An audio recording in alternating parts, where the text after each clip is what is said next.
नमस्कार मित्रांनो, स्वागत आहे तुमचं आजच्या नवीन व्हिडिओमध्ये। तर मित्रांनो, आज आपण कापूस दिलेला आहे आपला। बघू शकता आपलं घर खाली झालेलं आहे। कापूस थोडा खराब नाही झाला तेवढा। आपल्याला कापूस 15.5 क्विंटल भरला आपला। तर कापूस आपल्याला गाडी भरायची होती, पण त्याला काय ते पेरे लागतात, तर पेरे नव्हते आपल्याकडे। आता एक एक आटी निघून राहिल्या साहेबांच्या। जसं जसं शेतकरी अडचणीत येईल तसं तसं एक एक आट निघत चालली।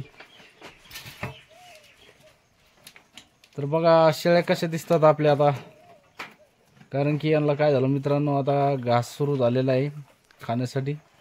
त्याच्यामुळे शेळ्यांची पण थोडी तब्येत आता बरीपैकी दिसून राहिली, कारण की एक टाइम घास आहे त्यांना आता। तर आपण आज कापूस दिलेला आहे, बघा कापूस पडलेला आहे खाली ते कापूस।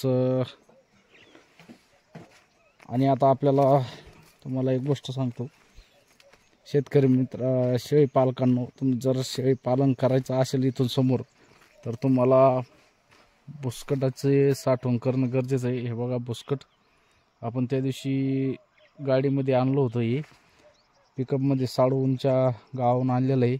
अर्ध इकडं आणून टाकलं आणि अर्ध बंधूच्या शेतामध्ये आमच्या भावाच्या घराच्या पाठीमागं, कारण की इकडं पाणी वाटेत पाणी असल्यामुळं इकडं आणता नाही आलं आपल्याला ती। तर आपण इथंच पाठीमागची सरकीमध्ये, त्याच्यामुळे ते आणलं नाही आपण। तर त्याला आता उद्या घेऊन बाकीचं पूर्ण। आणि कसा आहे गहू मित्रांनो, कमेंटमध्ये नक्की सांगा कसं काय आहे गहू आपला। आज 2 दांड भिजवलेले आहेत आपण। हा एक दांड, आणि आता पाण्याचं प्रमाण खूप कमी झाले मित्राकडून, उद्या जोडायचं आहे आपल्याला पाणी। तर हे बघा हा इथपर्यंत दांडा आले। गहू कसा आहे सांगा मित्रांनो कमेंटमध्ये नक्की। या अशा पद्धतीचा गहू आहे आपला, कसं काय छान आहे का नक्की सांगा कमेंट करून। तर मित्रांनो, आता कापसाचं असं कंडिशन झालंय, मला किती दिवसाचा कापूस घालायचा, पण ती त्याचं आटी काही आटी निघून राहिल्या, ते कोणतं पेरे लागत आहेत त्याच्यासाठी। मग आपल्याकडे पेरे नव्हती, आणि मग आपल्याला नावीलाजानं इथंच 7100 कापूस विकावा लागला मित्रांनो। कसा आहे गहू नक्की कमेंटमध्ये सांगा मित्रांनो। आणि लागा तयारीला आता तुरीचं भुसकट निघत आहे, त्याच्यामुळे तुम्हाला जर शेळी पालन करायचं असेल तर तुम्ही तुरीचं भुसकट नक्की जमा करा मित्रांनो, कारण की तुरीचं भुसकट 1 नंबर खातायत शेळ्या, आणि चांगलं असतं ते शेळ्यांसाठी। असा गहू जमला मित्रांनो आपला आता मस्त। याला काल खुरपणी केली आम्ही, खुरपून घेतला, आणि हे दिसतं का तुम्हाला, तर या पट्टीमध्ये आपण ज्वावर शिपली काल, याला आता उद्या पाणी सोडायचं। याला कालच ज्वारी सुपून दिली याच्यामध्ये, उद्या छड्या आथरून मित्राकडून पाणी घ्यायचं आहे।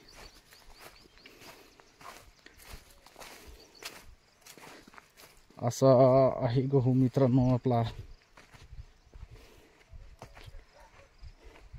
आणि तुम्हाला आपला घास दाखवतो कसा आहे। तर घास 1 नंबर जमला बरं का मित्रांनो, आणि घास जमल्यामुळंच आता शेळ्यांना नो टेन्शन, एक टाइम घास आणि बाकी भूस कडबा, त्याच्यामुळं आता शेळ्यांना एवढं अडचणीचं काम नाही परत। आता गवतामध्ये पाळी घातली आपण काल, वखर आणलं, तर उद्या गवताला पण पाणी सोडणार आहोत। घास चांगला बऱ्यापैकी वाढला बरं मित्रांनो।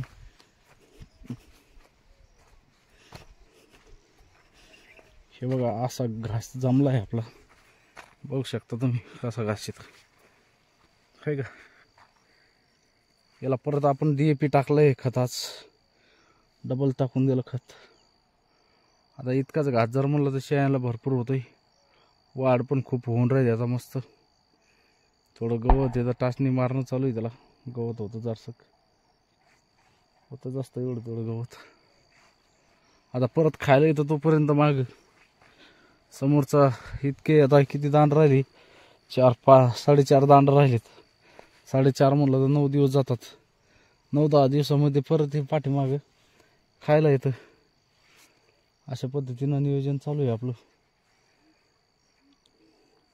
9-10 दिवसामध्ये पाठीमाग येतच खायला तोपर्यंत, आहे की नाही. 4-2 दिवस माग का पुढं तेच खायला की एवढं. पण घासामुळं जनावर चांगली राहतात.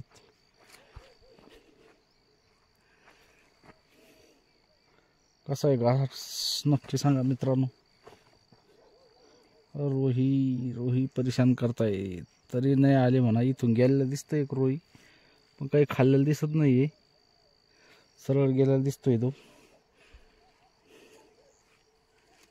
कारण की घासामध्ये जर गेला असता तर घास खूप घाण केला असतं. घासाची नासतोच न केला बघ.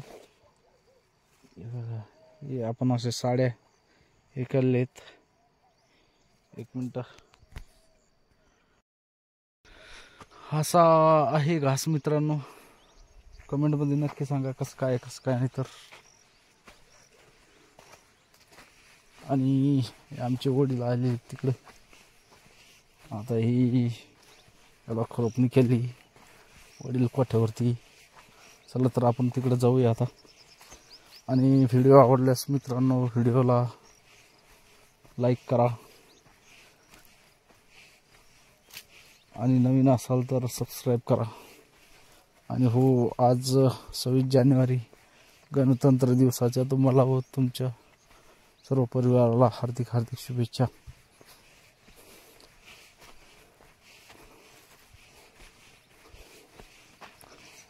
चला तर भेटूया अशा दुसऱ्या व्हिडिओमध्ये. व्हिडिओ आवडल्यास नक्की लाईक शेअर करा. प्रे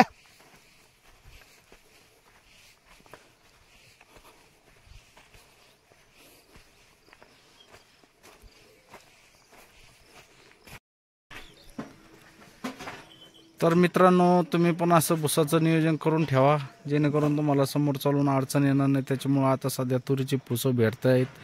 तर तुरीचं भुसकट जमा करून तुम्ही शेळी पालनासाठी चांगल्यापैकी नियोजन करू शकता.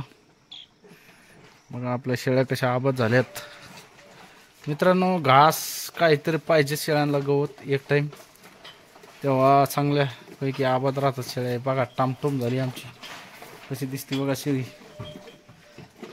नंबर 1 ही एक गाभण आहे मित्रांनो. आता ही शेळी मारामारी करतायत बघा जरा. कमेंटमध्ये नक्की सांगा मित्रांनो शेळ्या कशा आहेत, बऱ्या आहे का नाही म्हणून. चला तर भेटूया दुसऱ्या नवीन व्हिडिओमध्ये. जय हिंद, जय महाराष्ट्र, जय जवान, जय किसान मित्रांनो.